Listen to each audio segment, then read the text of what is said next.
Hey guys, Matt with CJ Offroad here. Now one of the questions I get a lot with my Jeep, as well as from many viewers on our YouTube page, is which stubby bumper looks and performs the best. Now, keeping in mind that we just did an LED headlight comparison, I wanted to go through and talk about some of the options that are available for a stubby bumper on your JL or your Gladiator. Now that the JL has been out for over 2 years and the Gladiator's been out for some time, there are a ton of different bumpers that you can get for your Jeep, and it really depends on how you want to use your rig when you're out on the trail.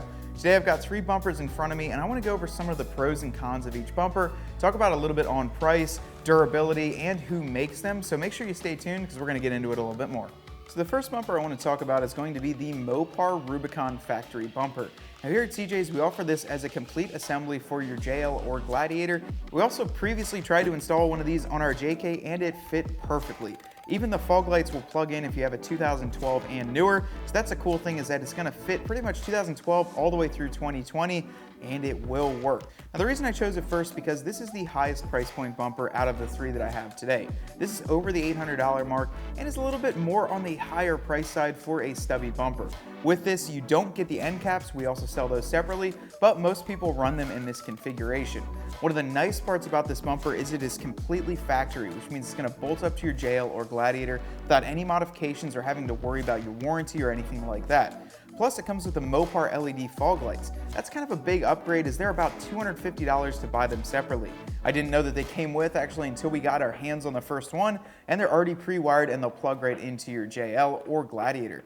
These are constructed out of just over an 1/8 inch of steel. However, they don't come with a winch plate. They are winch capable with the selection of a winch plate, but these do not come winch capable right out of the bat. I would say it's the biggest downside to buying a Mopar bumper if you decide to put a winch in there, is you do have to buy a separate plate and pull this all over, which is going to put you over the $1,000 mark getting this factory bumper.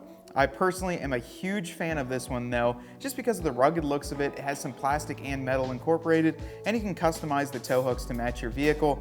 This is the first one we're going to take a look at, and this is just one option. We do sell a lot of these here because it is a very popular replacement for the plastic bumper. We're going to move on to some aftermarket options right now.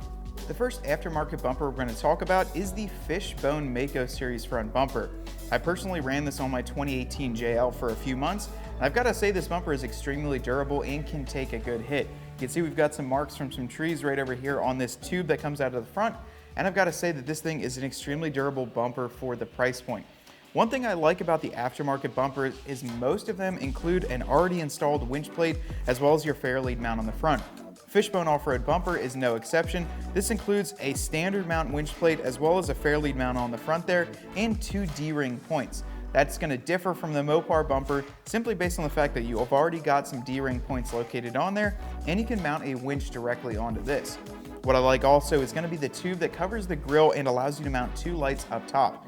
This is an extremely durable option that'll protect your grille from a front rollover or any trees or obstacles in front of you. It'll give it a nice cushion before it hits your Jeep, which I actually really prefer. Now, being that this already has the winch plate built into it, you can't really decide where you want to mount the winch, and this one is more of a flat and top mounted winch location. That means it's going to block some of your cooling abilities from your radiator on the front of your Jeep. This is the second option because it has a top mounted winch plate, but still allows you to run your factory fog lights. So this is going to be for someone that's pretty much ready to put a winch on there, transfer over your fog lights, and throw a couple more lights on here and be good to go. We've got one more option that we have on the table today, so we'll talk about that one now.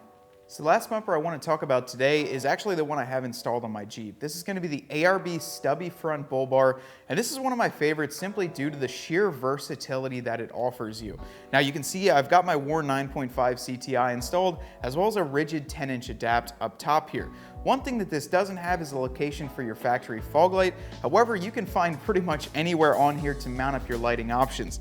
ARB includes 5 or 6 different bracket styles to come with to mount lights up front, in the center here, or just about any place you can think of. Plus, I love the fact that this has a 3-inch bull bar. This is very common in Australian off-road vehicles where they have a larger, thinner wall tube on the top. That way it can absorb most of the impact and not damage your grille. You can see pretty much my entire front end is covered.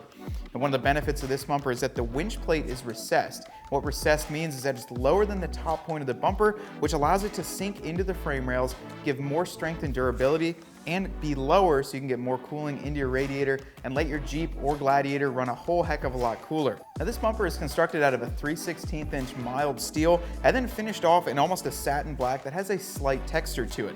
What I also like is that you have these factory D-ring points, but they're not like a standard D-ring point. They're slotted, which means the D-ring is free to move around depending on the angle that you're going to be pulling someone out or getting pulled out yourself. I get asked at shows all the time about the different style of bumper and which one is the right one for you. If you're trying to keep it on the highway or on the street more, this Rubicon bumper might be a perfect fit because it doesn't have the winch plate and it classes up the front end. If you want to utilize the winch, get some different antenna mounts, the ARB might be a perfect choice. And if you want that top mount with your factory fog lights, that Fishbone is going to be great for you. Now these are just 3 different brands that we carry here. We've got a vast variety of all sorts of different bumpers. And what's great is that you can really customize your vehicle based on what you choose and the off-road style you want to do. These are some stubby bumpers. We've got full width, mid width, high rise, all sorts of things for you. So if you guys are interested in a front bumper, be sure to check out cjponyparts.com. And if you like the videos like this and want us to continue comparing some of these and talking about what is right for your Jeep, then be sure to subscribe and drop a comment below. We love to hear from you guys. Until next time, we're going to get this thing ready to hit the trail, and I'll see you guys later.